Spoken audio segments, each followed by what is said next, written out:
Now it's time for us to make a twist and pop card. So as you can see here, we've gone with the black and white theme, and we've done a zebra, which we have used from the USB with the cutting files. And I was absolutely totally taken aback once I'd cut this out, because the design team, the graphic design team, have worked incredibly well to put a giraffe together like this, because you cut it in white, cut all the bits in black as well, and then layer them up, and it's such fun. And it comes back. I actually ran downstairs and said to my partner, look at this zebra, it's amazing. So, you know, if you get the chance and you get the USB, have a go at that zebra, because it is quite amazing, and I am totally in love with it. But anyway, it's a twist and pop card, so let's have a look what happens when you open it. So when we open it, we get, and I'm hoping it will be the right way around. Yes, it is. So what I've done, I've made it quite simple inside, and I've actually added a border from the built-in patterns that are already on your scan and cut. That's all I've done. Then I've just gone around with a little black fine liner pen, one of the ink lily pens, just to highlight the edge. But that's all I've done, and just put the name inside there, and I think it's a really fun card to do. So we're going to show you how to put this together now. So first of all, you will need your card base, which we obviously cut from the machine with the lovely fold line, and then we fold it so that it's nicely in place. And then what we have to go on here, we have the mats.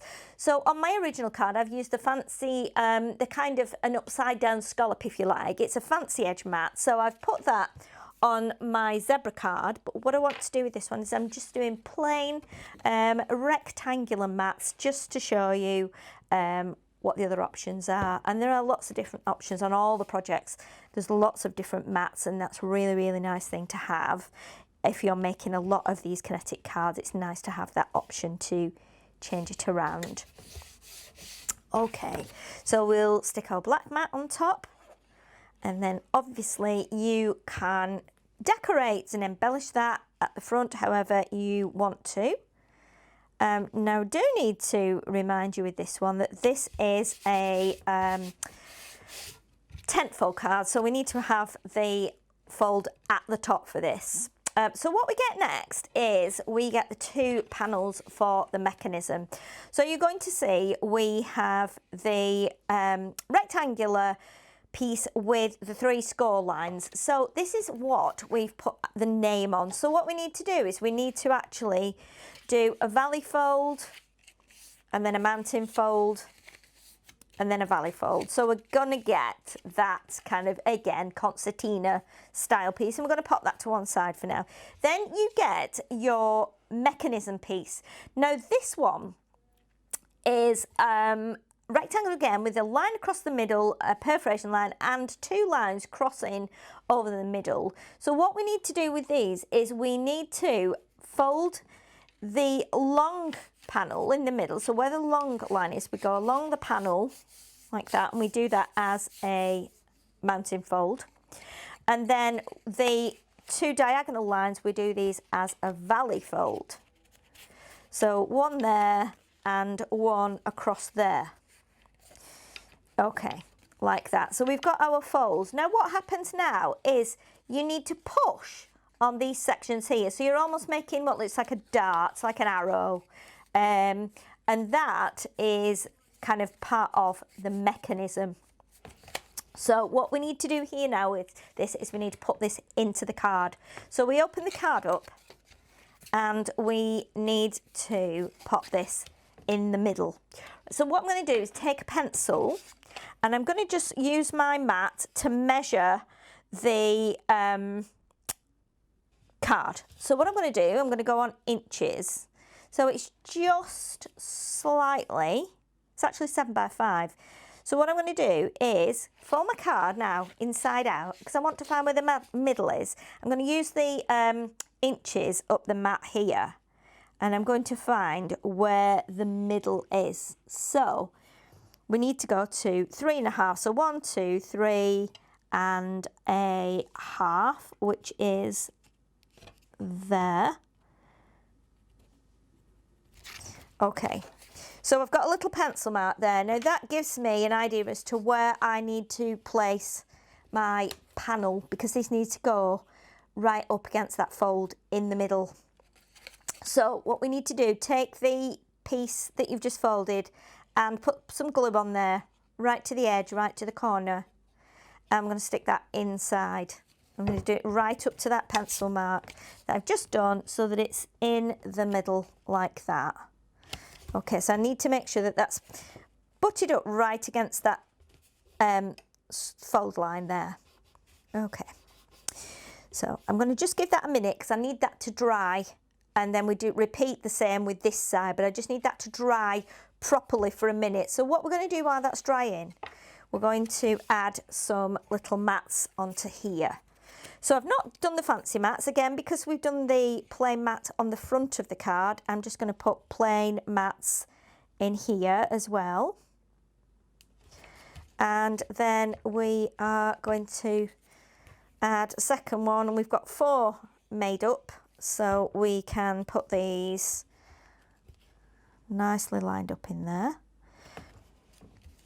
And again, the letters that I used for my original card that spells out the name Jake, I cut those from the built-in alphabets on the Brother Scan and Cut.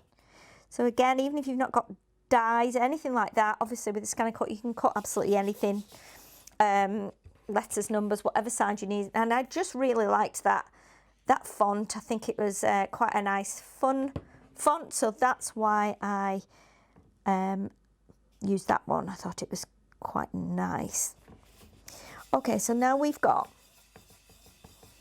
our panel there, and you can do whatever you like with that. You can spell a name, you can put words on, you can put pictures on, whatever you want to do. So let's take our card now then and bring this back. Now what we need to do before we actually do that is we need to put some tape. I want to do it now before I actually add anything else on there. So I'm going to put some red tape on here. Now then, if I show you how to do this, so what we need is we need tape. Once we open this up, we need tape to go on 2 of the corners, so that when we open this mechanism pops out like that. And it's really, really strange way of putting the tape on. You have to really think about it. So what I'm going to do is bring in my original card and see if I can show you. So if I push it shut like that, you will see that we've got some tape on this panel here. So let's lift our project up like this, as though we've already glued it to the other side. I don't want to glue it to that side just yet. It's that way around, that's the right way we need it. So we're going to put tape on this panel here. So there's going to be some tape there. So I'm going to use red tape. I'm going to have to put a few pieces on because I've only got thin red tape. So, but it's fine, it's nice and strong and I trust it. So we'll do 3 little pieces of red tape there. Like that, okay. And then if I bring my original card back in, you will see that, oh, it's just dropped off there. Let me just fix that back in then. And I can show you in a really easy way of fixing that back in as well, or fixing the actual words in there. So now we need to do opposite corner here. So again, we'll do the same thing. We'll do 3 pieces. If you've got thicker tape, you can put it in there. If you want to glue it, you can glue it. But a bit like the never-ending card that we did earlier, you'll have to wait for that glue to be properly dry because it's got quite a bit of pressure on this mechanism. It's a good thing if you're using glue to let it dry first. Okay, there we go. So what we're going to do now, we're going to glue this section in to the card here. So let's do that. Okay, and put some glue on there. And we will fold that over there. So that will grab. And then we can stick our panel on. There we go. So you see when you open it up, that's how it works. it pops open like that. Okay, so now the easiest way I have found to put this in, because you can do a bit of guesswork, but what I came up with, and this suited me, so, and it might suit you as well. And I'll show you with my original one before I actually stick this in, just to give you an idea.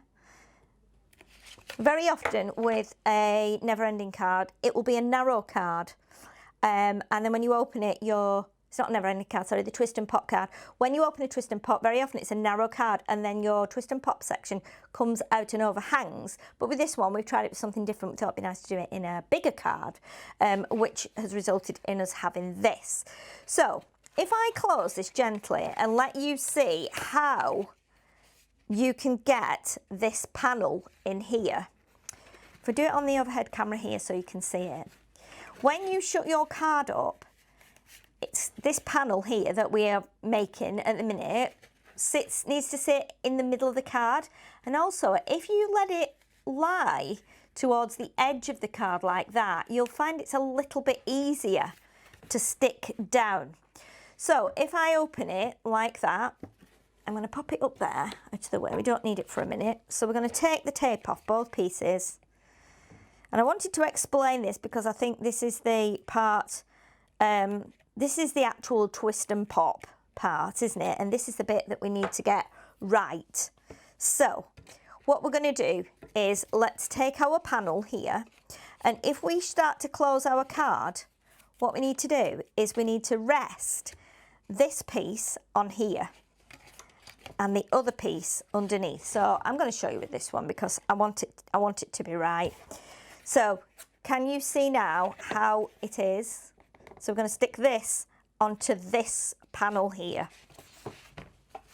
And then what you need to do, once you've stuck that one onto there, like that, move it up a bit, this piece needs to stick down here. And that's why I thought it was easy to do it when we shut it. So when we shut it like that, we get that panel across there. So there's not really a good way of showing you because of the camera angle here. Let me do this. Let me shut it and line it up. And then I will bring it back out and show you how it's stuck down. Okay, so I've got one side on. I'm going to turn it over. And remember, if you don't press it down too hard, you'll be able to just move it. So I've not pressed my tape really hard. When I open it, it's like that. So if I close it, you can see, and I guess you'll be able to pause this video. So when you are actually watching it, you'll be able to figure out how we've put it in there. So what I'm going to do now, I'm going to close it and then I'm going to press it on press it down firmly because I am quite happy with where that is now. So if you press on the mechanism like this here, and then you can turn it over and press on that one there where you've attached your panel to your twist and pop section like that, you will see that that works fine, and you get that pop up section like that. There you go. So we'll do it again, and there you go. And that's, even though it's a little bit fiddly to do, and I hope I've explained it well enough for you to understand how to do it. If we bring in the original one, you can see it's the only difference is the difference in the mats. We've got the square ones, and here we've got the patterned ones. Hopefully that will help you to do your first twist and pop card if you've never done one before. Obviously, if you're stuck, we're always on hand to help here at the iHub, so we will definitely do that. But I think you'll be able to get it right. Have fun doing that one.